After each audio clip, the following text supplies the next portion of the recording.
What's up everyone, welcome back to the channel. My name is Plillo and today we are going to discuss two builds, two loadouts that will help you prepare for what's coming soon. And we are doing this because we got a fantastic comment. Juan came to one of the videos about the weapon database and he said, I share with my community of friends in Discord and they all enjoyed your godly build. Thank you very much. Thank you for sharing the videos. He also said, can you make an Ice and Fire build, as we will need that for the highest score event coming up. I don't know if you saw the live last night. Yes, I saw the event and I'm really excited about everything that's coming in the game. Every day I'm more and more excited. And any questions that all of you, any of you have, please leave that in the comment and we will make sure that to schedule those questions so then I can cover that in videos soon. Jumping now into the topic, we have now in our database a fire tab and a ice tab with recommendations based on data, right? So how to use this page. On the left hand side we have weapons with fire potency ordered by the fire potency that they give. So you have the classic crystal sword, the flaming projector, crew kicker and rage collar. Rage collar being very interesting because it gives you 55 attack power, and also crew kicker being really interesting with this like HP, so then you are more tanky. Also look at the damage. After that we have sub weapons that give us a boost for the physical ability potency or a boost for the magical ability potency. I believe this category of weapons are fantastic for any DPS. Depending if you go physical, you go for the top ones. If you go magical, then you go for the bottom ones. The camera doesn't work at times, so it's part of the deal. Anyhow, moving forward, at the bottom of the page we have all those primary weapons, all those weapons that have abilities that do fire damage. And a special mention here, the crew kicker that does 750, and also crystal sword because it has sigils. Those two are my favorite weapons. Crew kicker being slightly better in my opinion versus the rage collar because it has 535 physical attack versus the rage collar that only has 530. I know that the rage collar has 54 attack power, so that's gonna be a higher attack in total when we think about it, but attack is a property that is split between physical and magical, and also 24 fire potency, as we said here, is on the lower end of the sub weapons, on the lower end. So because of that, I think the rage collar could be a good option to consider, but my favorite ones, if I was going to build a fire loadout, will be the crew kicker from Glenn and the crystal sword from Zack. Now let's do a special mention for these two weapons, Inferno Grave and Ifrit Sword. These two are the only ones that we can farm in the games, and if you saw my trick to get 5-star weapons, you just need to grind over and over and over again, over and over. If we just grind the summons, at some point you will get your weapons. I would suggest to focus on one of them, not the two at the same time. In my opinion, I prefer the Ifrit Sword because it gives you HP. Same feeling. Attack is split between physical and magical, and I prefer to go a bit tankier. They do same damage. So yeah, those are the realistic. These two are the realistic options. These two we don't rely on gacha to get our loadouts. So jumping into the loadout itself, I build this God of Fire loadout, which is like physical, single target. Most of the bosses that we fight are physical. It's about using Glen plus potentially a healer and potentially a debuff or a healer. You can mix and match as you prefer. I have found that this combination is the best one for me, but don't know, maybe you find something else. Main weapon will be the crew kicker with the 750 physical fire damage. Secondary weapon is, it depends on what are you looking for. I have two suggestions. One is the piece of cake, the other one will be Apology in Hell, so you have like a high DPS. Piece of cake will do a debuff on physical defense, so you can pair that with other DPS, for example Glenn and maybe Tifa, or Glenn and maybe Cloud. Yeah, On secondaries, I think it's always up to the encounter that you're gonna fight, and also up to the weapon that you have the highest level on. So just a quick recap.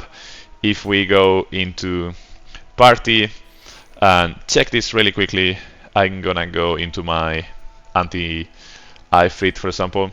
Let's look quickly at the stats. If I just change Murasame, even though the Murasame is on my God of Thunder build, I just changed that for the I just changed that for the Maritime Sword, and the Maritime Sword being the primary because it's higher level based on the rarity. Let's see if you can see it here. So I have 5 pink stars versus only 2. Well, I have a bit more than 5, but then it goes up to close to 300 points. So yeah, always the highest. Like on a practical terms, the higher weapons that you have is gonna be the best one. So just think about that as well. Like these are just theoretical values. At the end of the day, it's up to us to adapt the theory to the cards that we are given. The second option will be to make like a fire shinobi type of style, so like a magical AoE damage that does like Katon, Kokaki no Jutsu, and then it does like fire to everybody. On this loadout, we will have Thak with the Crystal Sword. In this case, we have Sigils, which is like a really positive thing to have. And we will use something like the Flame Projector that you saw, where is it? Here. The Crew Kicker as well, and the Power Soul, which is here, because it boosts the magical potency and also give us HP. If you wanted to have like a more DPS version and also a more realistic version, you will go for the Sun Umbrella. So let's put it here, Power Soul or Sun Umbrella.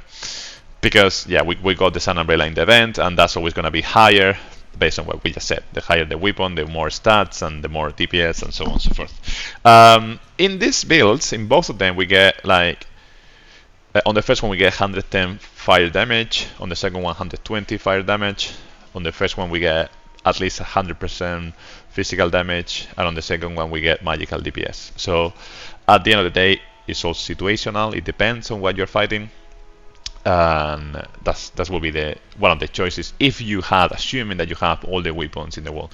Now jumping into the ice builds, unfortunately we don't have that many options. We only have 4 weapons that give us ice potency. The defender beat at the top with 48 is at the top, but it gives us also healing. This icon means healing is this in this database. Yeah, I have mixed feelings about that. Now all the weapons about boosting physical and boosting ability, and now in terms of like abilities that do DPS, we have Silver Staff and Absolute Royal, and then the realistic, the practical swords, weapons that we can get is the Shiva Cannon and the Shiva Blade, because we can farm the summons. From all of those, of course the one in blue are the real ones, the ones that we can really get. But if we had all the cards in the wall, Absolute Royal will be my choice, because it also breaks sigils, and that's how I built the Ice Loadout, using Absolute Royal, which is matte, then potentially using Prime Number for healing or Stingray for debuffs. After that we will use Silver Staff, which is here, Enhanced Ward, which is also here, and then the Power Soul, which is here, so to get the boost magical ability. So we will do a total of 120% of ice damage, more than 60% of HP. This is HP, and physical attack. This is a split, but in total, summing everything, is like 115% of magical attack, which is really good. The only downside is that for now we don't have a proper weapon that does ice damage. So you can check the page and build your own things based on the data. I also want to share with you, I have built another tab for HP, best some weapons for HP, in case that you need to go a bit tankier, especially for example if you are fighting Ramu, he will do the One Thunder or Shiva. They do one ability that do a lot of damage, and having resistance and having HP will be really helpful for that. So my top preferred options are these 3 ones, especially the Butterfly Edge. Although right now crit potency is not exactly what we need, because crit potency is one of the most useless abilities, because right now what we need is critical chance, which I think that's coming with Sephiroth. I think as soon as Sephiroth drop, we're gonna have, this is my bet, we're gonna have a new weapon that does fire damage, probably a new outfit as well that does fire damage, and we will have critical chance, because in the games Sephiroth was like always doing high, like super high chance of crit. So that's the update. Also, I have cleaned up the God of Thunder loadout, so you can see now with the secondary recommendations, also the God of Water, so you can see that now as well. And I have created a tab for all the loadouts that we have been discussing in the channel. There will be more to come. If you want to see a specific build or you have specific questions, please leave that in the comment and I will make sure to cover that as soon as I can. Thanks a lot for watching, and if you like this type of content, please throw a like and subscribe, because that helps a lot to keep doing this type of videos. Hope you have a nice day. Cheers, cheerios, take care, bye bye.